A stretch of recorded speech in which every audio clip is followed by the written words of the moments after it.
순정을 구하는 기도, 시험을 이기는 기도라고 하는 큐티 제목으로 말씀을 같이 나누도록 하겠습니다. 오늘 본문은 우리가 너무나 잘 아는 예수님의 겟셋마네 동산에서의 기도하시는 모습을 보여주고 있습니다. 목요일 밤이죠.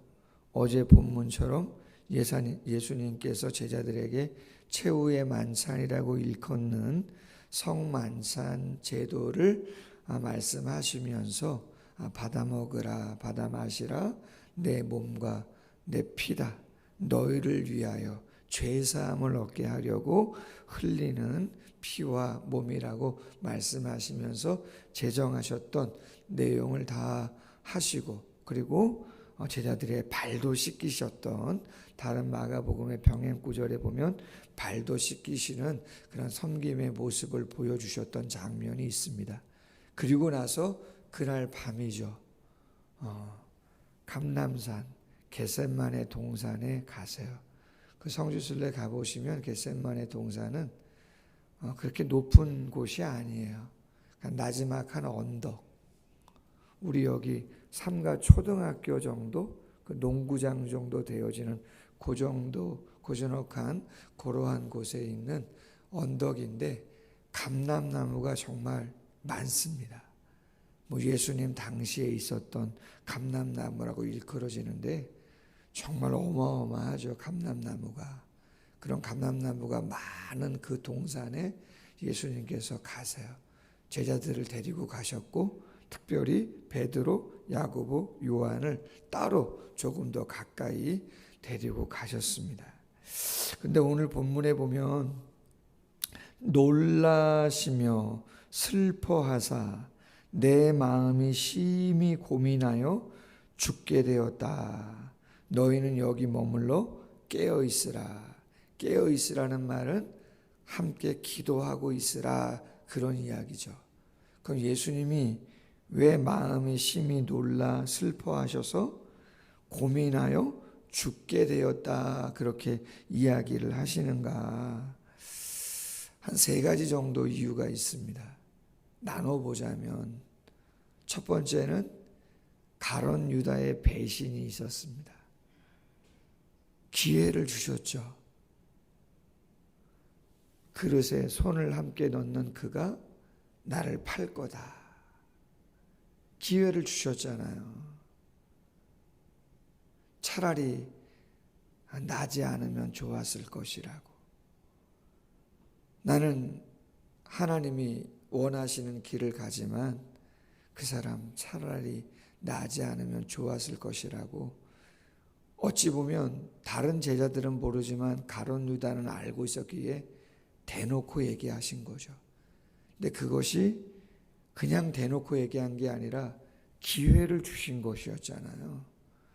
그런데도 회개하지 않습니다. 제가 잘못했다고 이야기하지 않습니다. 베드로도 마찬가지 아닙니까? 다른 사람은 다 주님 떠나지 않아도 나는 떠나지 않겠다고 이야기했는데 예수님이 뭐라 그러셨어요? 그렇죠. 네가 오늘 새벽에 닭 2번 울기 전에 3번을 내가 나에게 배반할 거다, 그렇게 얘기했잖아요. 여러분, 지금까지 살아오시면서 누군가에게 배신을 당해 보신 적이 있습니까? 인간적으로? 배신이라는 표현은 특별한 관계가 설정이 돼야 됩니다. 믿는 사람한테 배신당하는 거잖아요. 배신이라는 말은. 그렇잖아요. 내가 진짜 다 믿었는데 배반, 배신 비슷한 거지만, 그렇죠? 혹시 누군가 여러분을 곁을 떠나는 그러한 경험을 하신 적이 있습니까? 저 사람은 나랑 영원히 함께 할 것 같았는데, 다른 사람은 몰라도 저 사람은 내 곁을 지켜줄 것 같았는데 떠남을 경험한 그런 적 있으십니까? 여러분 별것 아닌 것 같지만, 우리가 많이 알고 있는 것 같지만, 가룟 유다가 배신을 하는, 배반을 하는, 또 수제자를 비롯한 모든 제자가 예수님 혼자 남겨두고 떠나버리는 그 외로움. 마지막 세 번째는 뭐예요? 그렇죠, 단절입니다. 누구랑 단절되죠? 앞으로 하나님과, 성부 하나님과 영적인 관계가 단절됩니다. 아빠, 아버지라고 표현을 하셨지만, 그렇게 친근하게 당신이 표현을 했어도 앞으로 예수님이 십자가를 지시기 위해서는 그런 사적인 관계가 용납되지 않습니다. 거기서는 그렇죠, 공의의 하나님과 인류의 모든 죄를 짊어지고 죄인으로서 십자가 상에서 처절하게 죽어가야 할 죄인의 모습으로 그곳에 있기에, 사적인 성부 하나님과 성자 예수님의 영적인 그 관계는 우리가 다 이해할 수 없지만, 그 하나됨은 완전히 그렇죠, 외면당하고 단절되어야 되는 것입니다. 가까우면 가까울수록, 친근하면 친근할수록, 모든 걸 다 내어 맡기고 신뢰했으면 신뢰했으면 그 정도가 강하면 강할수록 그 마음은 어때요? 무너지죠. 요 근래에 한두 달 사이에 우리 노회 안에 임직식도 많았고 위임식도 많았고, 또 원로 목사님 퇴임하는 제 신학교 동기인데요, 나이가 많으셔요. 그런데 그분이 퇴임을 하셔가지고 되게 노회 행사가 많았습니다, 요 근래. 근데 한번 제가 임직식도 가고 위임식도 갔는데, 위임식이었던 것 같은데 노회장님이 설교를 하는데 그런 얘기를 하세요. 당신이 노이로제가 걸려 있는 게 있다는 거예요. 무슨 노이로제가 걸려 있나 그랬더니 당신도 개척을 했고 벌써 한 20년 정도 돼가는데, 성도님들이 전화 오면은 가슴이 막 두근두근 한다는 거야. 그래서 왜 성도들이 전화 오는데 왜 두근두근 하냐 그랬더니, 교회를 떠나는 성도들이 당신이 개척하고 상당히 많이 있었다는 거예요. 그래서 성도님들이 목사님 드릴 말씀이 있습니다, 찾아뵙겠습니다, 그런 전화를 하시면 정말 마음이, 제가 그 이야기를 듣는데 조금 공감되는 부분이 조금 있더라고요. 여러분, 예수님이 왜 슬퍼하고 고민하시고 죽을 지경이라고 이야기를 하실까? 그럴 수 있겠다는 생각이, 더군다나 사랑하는 사람과 하나님과 그렇죠? 단절되는 영적으로의 그 모습.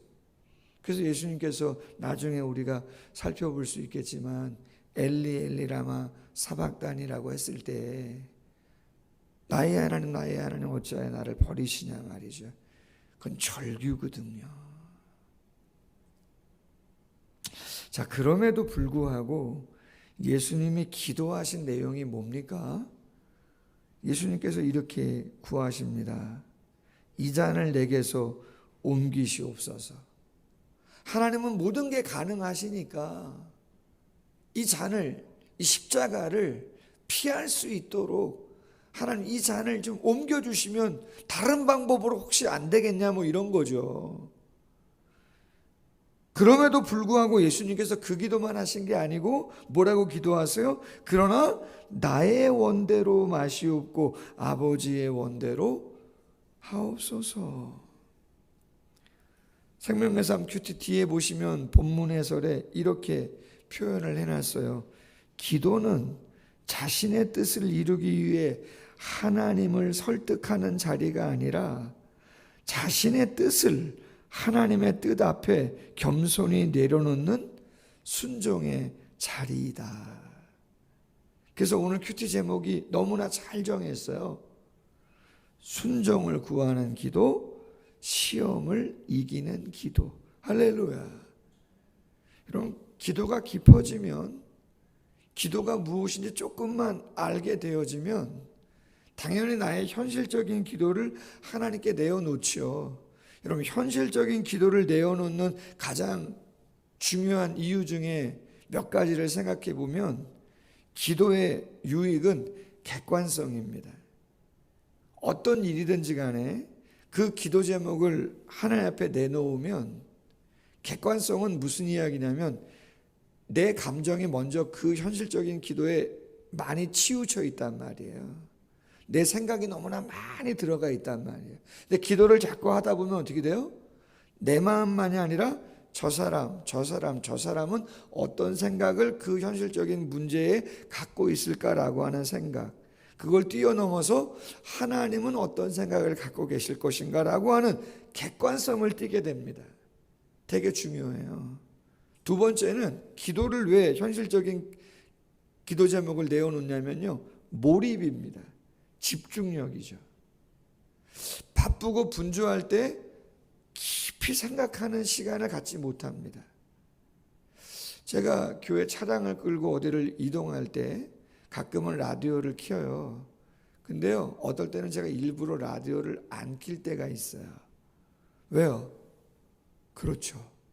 생각 좀 하고 싶어서. 얼마 전에 마하나임 베트남 축구선교회 총회, 임시총회가 있어가지고 대구를 갔었잖아요. 근데 구세군 사관 목사님, 구세군에선 사관이라고 표현하거든요, 목회자를. 근데 그분은 해운업을 하셨던 분이고 아주 잘 사셨던 분이에요. 그런데 그 두 부부가 연세가 드셔서 헌신을 하셨어요. 남은 생에 주를 위해서 헌신하겠다고. 근데 그분이 그런 얘기를 해요. 당신이 얼마 전에 설교를 하셨는데, 무슨 설교를 했냐면 성도들이 조금 오해할 수도 있지만 설교를 하셨다는 거예요. 무슨 설교를 하셨어요? 그랬더니 목회자가 좀 시간에 여유가 있는 거에 대해서 성도님들이 우리 목사님 왜 아무것도 안 하시지? 이런 생각을 하실 정도가 되면 좋은 거라는 거예요. 여러분, 목사님이 아무 일도 안 하고 목양실에만 있는 게 좋습니까? 근데 당신은 그런 시간이 필요하다는 거예요. 왜? 성도님들은 직장 생활하면서 분주하게 막 그렇게 다니시더라도 목회자는 영적인 묵상, 말씀을 깊이 묵상하고 책을 읽고 사색하는 여유가 있는 그 시간을 많이 가져야 된다는 거예요. 당신이 목회를 해보니까, 당신이 사업도 많이 했는데, 해운업을. 근데 목회를 해보니까 설교를 하지만 깊이 있는 뭔가 영적인 깨달음과 그런 것들을 위해서 성도들에게 유익을 주기 위해서, 그렇죠, 필요하더라는 거예요. 무슨 얘기예요? 기도는 몰입입니다. 집중이에요. 하나님께 몰입하는 시간이 기도 시간인 거죠. 그리고 마지막 세 번째가 뭐예요? 왜 현실적인 기도를 내나요? 번뜩이는 지혜, 창조적인 아이디어가 그 기도 시간에 많이 나와요. 하나님께서 번뜩이는 지혜와 생각을 그 시간 속에 주시는 것이죠. 자, 그런데 결론은 뭐예요? 그 기도가 모든 것을 통해서, 객관성을 통해서, 몰입을 통해서, 창조적인 아이디어를 통해서 결국 추구하는 건 뭐예요? 내 뜻이 아니라 하나님의 뜻이고, 그 하나님의 뜻에 순종할 수 있기 위한 내려놓음의 시간이라는 거죠. 그게 진짜 귀한 기도의 시간이라는 거예요. 뿐만 아니라 오늘 말씀 보면 38절, 37절 이하에 제자들에게 예수님이 돌아오십니다. 근데 어떻게 돼요? 자고 있어요. 예수님이 말씀하십니다. 시몬아, 베드로에게 말합니다. 네가 한 시간도 깨어 있을 수 없더냐? 한탄하시는 거죠, 솔직히는. 그러면서 뭐라고 말씀하세요? 시험에 들지 않게 깨어있어 기도해라. 마음은 원이지만 육신이 약하구나. 동일한 말씀으로 기도하시고 다시 오십니다. 그들의 눈이 심히 피곤함을 보십니다. 그리고 3번 또 기도하시고 다시 오십니다. 이제는 자고 쉬어라. 그만 때가 됐다. 때가 왔다. 인자가 죄인의 손에 팔리는구나. 그리고 나서 말씀합니다. 일어나 함께 가자. 보라, 나를 파는 자가 가까이 왔느니라. 여러분, 오늘 큐티 제목이 순종을 구하는 기도, 그리고 또 무슨 기도예요? 시험을 이기는 기도입니다. 여러분 잘 보세요, 말씀을요. 우리가 너무나 잘 아는 말씀인데, 오늘 예수님이 기도하기 전부터, 첫 번째 당신이 홀로 기도하기 전부터 제자들에게 말씀하신 게 뭐죠? 깨어 있으라는 거예요. 그럼 처음부터 예수님께서 제자들이 피곤하시다라고 하는 걸 알았을까요? 몰랐을까요? 알죠, 여러분.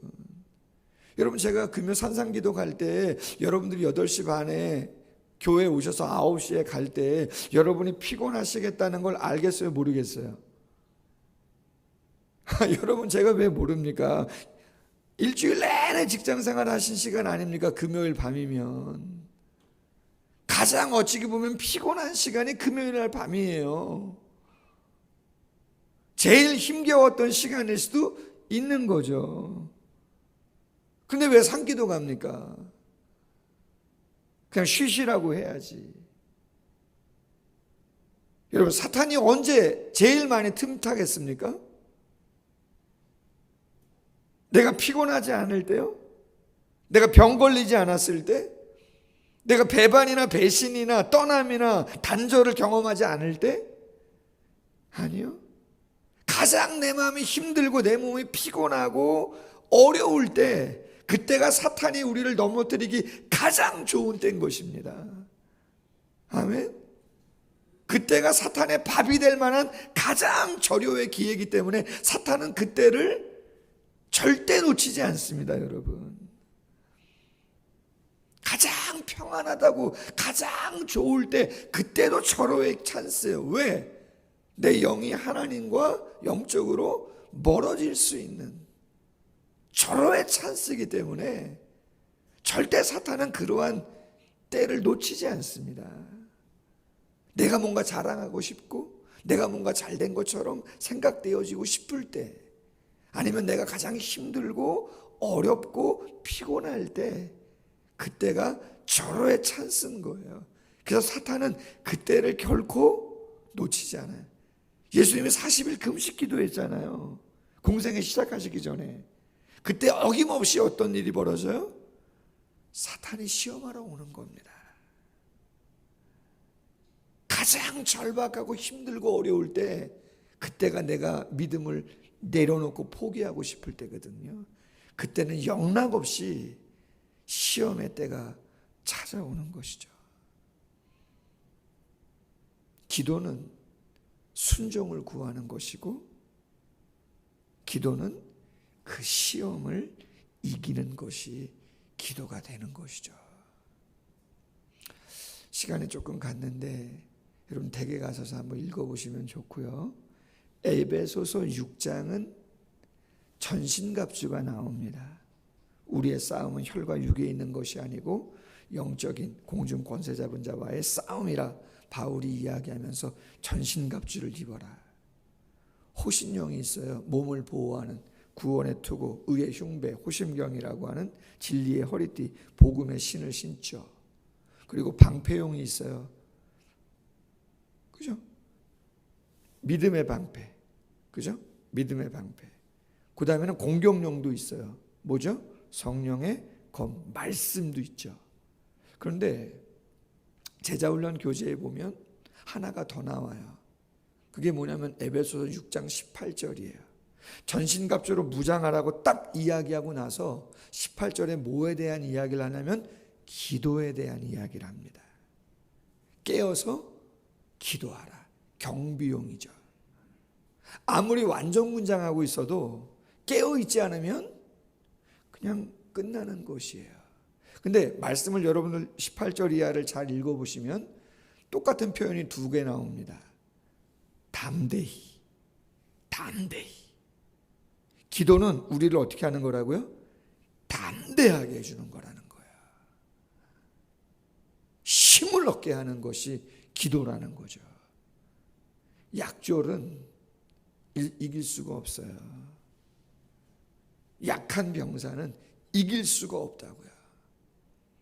말씀 뵙습니다. 겟세마네 기도는 순종을 구하는 기도고 시험을 이기는 기도였다는 거. 진짜 기도를 내가 해야겠구나. 귀한 새벽 될 수 있기를 주님의 이름으로 소원합니다. 기도하겠습니다. 주님.